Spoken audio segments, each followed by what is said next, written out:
Whatever you're trying to work on at any stage in life, and you may have already figured this out if it is later in your life, but if you haven't, doesn't matter. But nonetheless, going all in on something is the most important thing you can possibly do. And this is something I'm glad I've learned now in life, and have luckily had these kind of, at the moment, obviously, from a subjective standpoint, big pitfalls, like life crushing pitfalls, but at the end of the day, I know I'll look at them in the future, and the perspective I have of them in the future will be minuscule compared to my future problems, and I look forward to those future problems. But something I've been learning is that you can't succeed by half-assing something.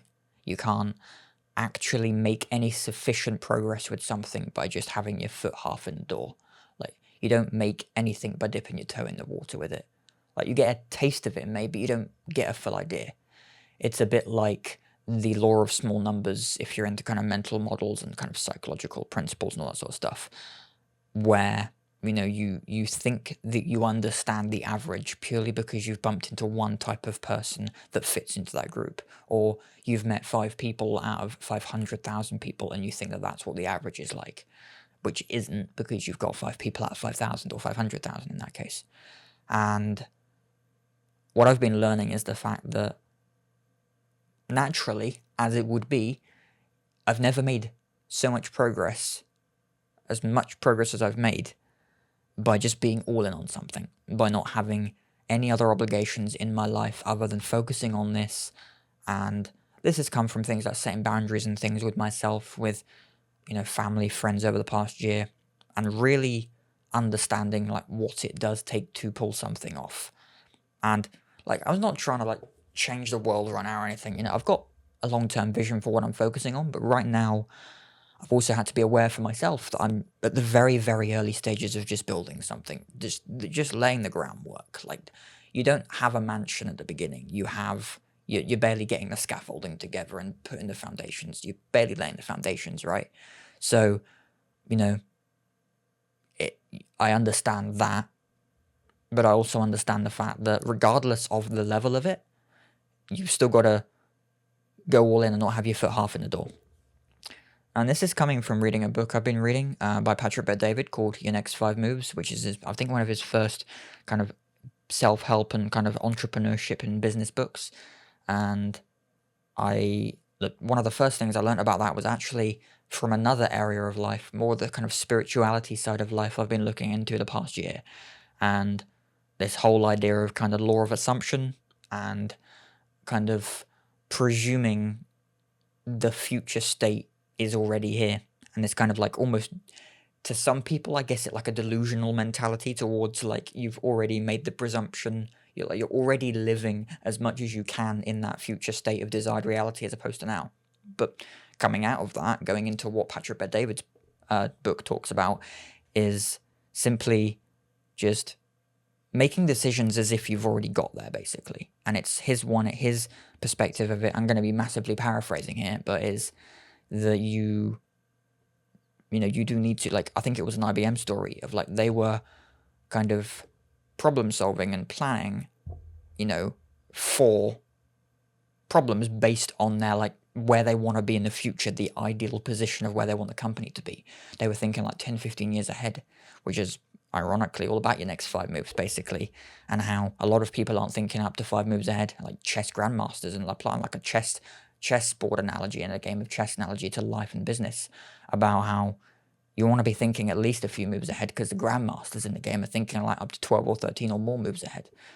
And I think the realistic thing about all of it is that you don't, bringing that back to the whole point of, going all in, is that you don't want to just half-ass something, because you can't actually succeed in any of those future ideas, passions, visions, whatever you think of in your mind, if you don't go all in with it. If you only think about the concepts and kind of dabble with it a little bit, have some mood boards, that's fantastic, but that's literally like, that's step 0.5.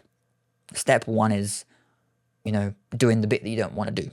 And this is something I've also been realizing, is that a massive, like, again, this is a law of small numbers. I don't know what percentage of people in the self-help space might be troubled with this, but there is a big bias, at least in my perspective, from what I've felt, in you feel like you're making progress because you're focused on the areas that you want to focus on right now, but not the areas that you don't want to focus on.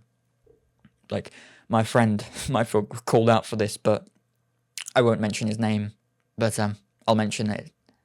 It's a guy, him. But yeah, they might feel called out, so I do apologize, dude. But it's actually, to be fair, they might not know who I'm talking about, but because I'll leave it very broad. But they were basically in this position where I've been as well at the same sort of time, where you're only focused on what you want to be focusing on, and they might you might need to be focusing, if you're trying to build a business, you might need to be working on sales, you might need to be focusing on your your website, you might need to be focusing on building up your target customer profile, whatever it might be.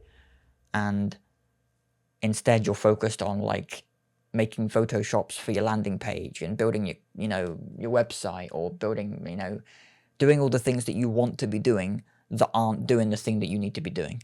And I've certainly been doing that, and I'm a big culprit of that. So hands up for that, because it's tough to even if you're aware of it, you don't want to admit it to yourself that you have been doing this thing. Like, for instance, I can say for a fact that if I've been doing outreach, but I was like only focused on the emails I've collected instead of calling the new ones that I need to actually call to get the new emails from and get new leads from. Instead, I was just adding the emails I've already got to the system, so that I've kind of done it, and I can say I've done that bit, but actually I've not really made any progress. I've just been doing a bit of kind of unnecessary admin. I could just do it another time, and I was just kind of using that session of what should have been the outreach, the calls, writing the email, to just add some emails to a system that's going to automate it in that part that I could just do later.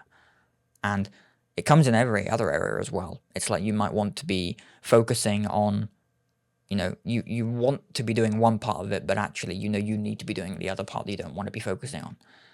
And that comes with going all into it. And yeah, the biggest realization is that you just can't, you can't get anywhere without having both feet in the door, and actually just, you can't. I guess a really weird metaphor came into my head just then of like you can't play football unless you're in the pitch. If that makes any sense. Does that make sense? It might. If that makes sense, then that just came to mind. It's like you can't be playing football unless you're in the pitch. Unless you're on the field, you can't be playing football.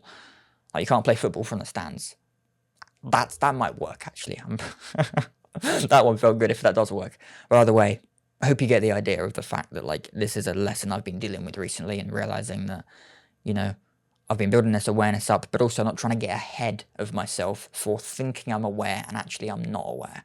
So I'm trying to, that comes down to like an Alex Hormozy beliefs. We question our beliefs, except for those that we truly believe, which is a bit like shadow work in a way, of like, we don't want to address the kind of, that's from Carl Jung, the whole, like, we don't want to address the things that, we're happy to address the things that are, this is me rambling, address the things that are obvious to us, but we're not happy to address. We don't want to address the things that we don't want to address because they're uncomfortable to address, which is probably half the problem with therapy sessions as well, is we don't want to bring up the thing that's actually the problem. We're going to bring up the thing that's semi-problematic, but it's not really the true problem. But anyway, that's another whole story. But yeah, I would just say to anybody that is struggling with just going forward with stuff, learn from my lesson over the past couple of weeks, more so couple of months, I'll be honest there, is that you cannot make any progress without being all in. You can make little bits of progress, but it's not true progress. You can't have effective cold calling outreach if you're going to do like 1 call a day or 10 calls a day. You're going to get somewhere with it, but unless you go and spend those few hours a day calling 50 to 100 plus people, getting the emails, getting the things in, you can't, like, you're not going to paint a picture by just kind of flicking your brush at the board and hoping for the best with it. You need to properly, look at it and act on it. So yeah, that's just another little ramble. But yeah, hope you've enjoyed, and You may have noticed I'm doing some bulk filming tonight because I'm away for a while, but yeah, this is also the same location for a couple of videos. But anyway, thanks very much for watching, and I'll see you next video.